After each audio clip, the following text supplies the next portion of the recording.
Παραμύθια για μικρούς και για μεγάλους. Ο Βασίλης και το μενταγιόν των συναισθημάτων. Μια φορά και έναν καιρό, ο Βασίλης ήταν στο δωμάτιό του και έπαιζε με τα παιχνίδια του. Αυτοκινητάκια, αρκουδάκια, μπάλες, όλα σκορπισμένα γύρω του. Ξαφνικά, ανάμεσα στα παιχνίδια, άρχισε να λάμπει κάτι μικρό. Ένα μενταγιόν που δεν είχε ξαναδεί ποτέ. Όχ! Από πού βρέθηκε αυτό? Δεν το θυμάμαι στα παιχνίδια μου. Ο Βασίλης το πήρε στη χούφτα του. Το μενταγιόν έλαμψε πιο δυνατά και μίλησε. «Γεια σου, Βασίλη. Είμαι το μενταγιόν των συναισθημάτων.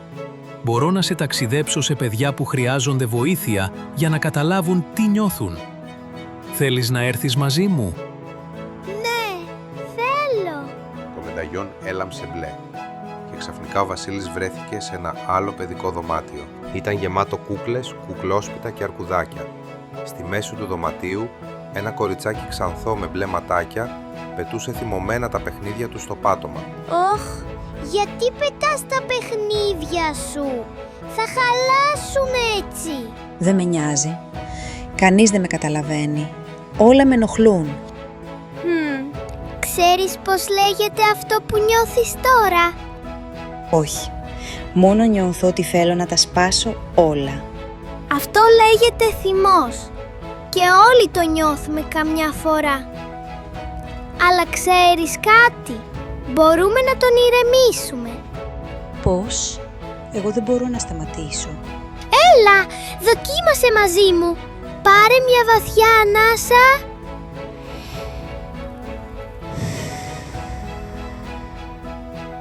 Έλα, άλλη μία.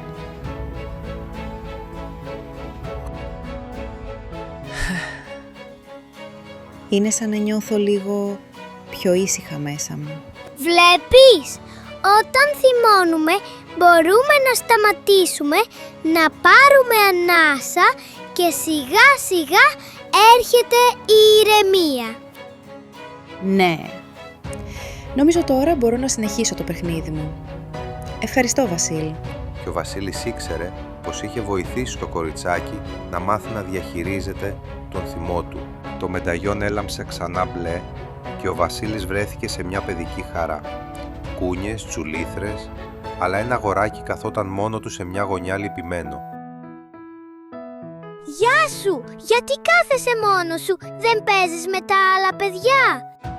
Δεν θέλω. Κανείς δεν θέλει να παίξει μαζί μου. Νομίζω πως δεν με αγαπάει κανείς. Αυτό που νιώθεις λέγεται λύπη. Όλοι οι άνθρωποι τη νιώθουν καμιά φορά. Αλήθεια, εσύ την έχεις νιώσει? Ναι κι εγώ, αλλά ξέρεις κάτι? Η λύπη μπορεί να αλλάξει αν κάνεις την αρχή και μιλήσεις. Έλα, πάμε μαζί να ρωτήσουμε τα παιδιά αν θέλουν να παίξουν. Κι αν πουν όχι... Τότε θα προσπαθήσουμε ξανά.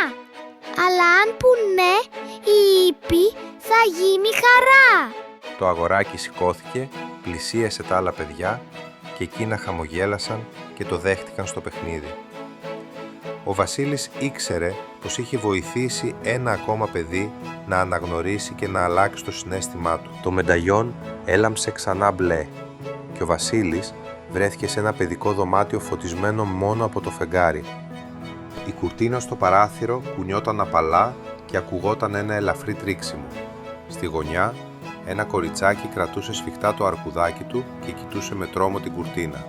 Γεια σου! Γιατί κρύβεσαι? Κουνιέται η κουρτίνα. Πιστεύω ότι είμαι κάτι κακό. Ξέρεις, αυτό που νιώθεις λέγεται φόβος. Όλοι φοβόμαστε μερικές φορές. Και εσύ? Ναι, κι εγώ. Όταν ήμουν μικρός φοβόμουν το σκοτάδι. Ας πάμε να δούμε μαζί. Τα παιδιά πλησίασαν στο παράθυρο. Η κουρτίνα συνέχιζε να κουνιέται απαλά. Κοίτα, είναι μόνο ο αέρας που μπαίνει από το παράθυρο. Όταν φυσάει, η κουρτίνα χορεύει. Κατάλαβα, είναι μόνο ο αέρας. Ναι, συχνά φοβόμαστε αυτό που δεν καταλαβαίνουμε. Μόλις το καταλάβουμε, ο φόβος μικραίνει και φεύγει. Τώρα δεν φοβάμαι καθόλου.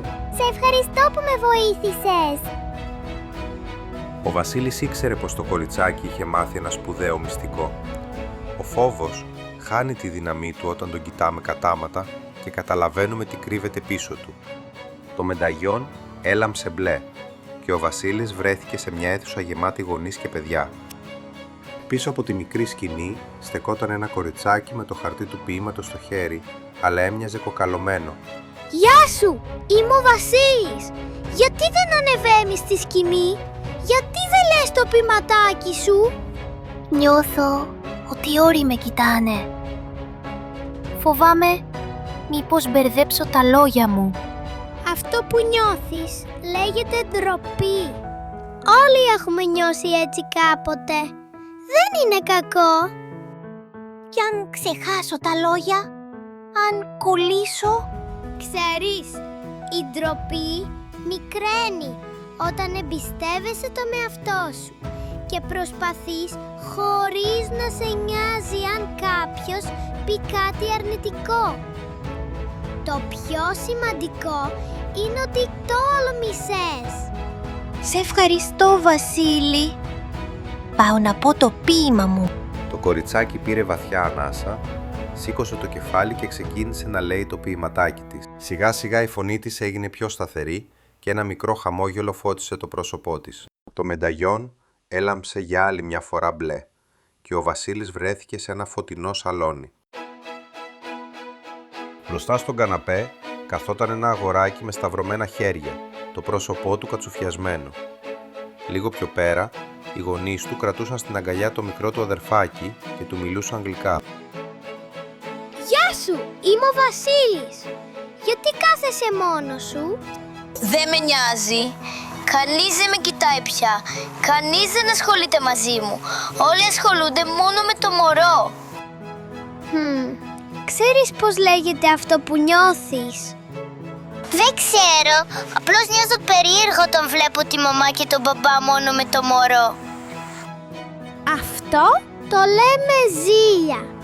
Και ξέρεις, δεν σημαίνει ότι είσαι κακός. Όχι. Όχι, σημαίνει ότι θα ήθελες και εσύ λίγη από την προσοχή και την αγάπη τους. Είναι φυσιολογικό να το νιώθεις καμιά φορά. Ναι, θέλω και εγώ να παίζω μαζί μου όπως πριν. Η αγάπη των γονιών δεν τελειώνει. Δεν παίρνουν την αγάπη από εσένα για να τη δώσουν στο μωρό. Η αγάπη μεγαλώνει και χωράει και τους δυο σας. Θες να σου δείξω κάτι? Ναι, θέλω. Πάρε το παιχνίδι σου και δώσ' το για λίγο στο μωρό. Το αγόρι έδωσε το παιχνίδι του στο μωρό και μετά από λίγο το ξαναπήρε.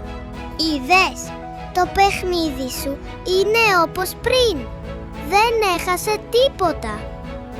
Έτσι είναι και η αγάπη. Μπορεί να τη μοιραζόμαστε, αλλά δεν μικραίνει ποτέ. Έχεις δίκιο. Βασίλη, σε ευχαριστώ. Το μενταγιόν έλαμψε για άλλη μια φορά μπλε. Ο Βασίλης αυτή τη φορά ταξίδεψε πίσω στο δικό του δωμάτιο. Εκεί, κοιτώντας το μενταγιόν που ακόμη έλαμπε, κατάλαβε κάτι σπουδαίο. Όλοι μας έχουμε μέσα μας πολλά συναισθήματα. Το σημαντικό είναι να τα αναγνωρίζουμε και να μαθαίνουμε να τα διαχειριζόμαστε. Ευχαριστούμε που ήσασταν μαζί μας. Κάντε εγγραφή για περισσότερες ιστορίες.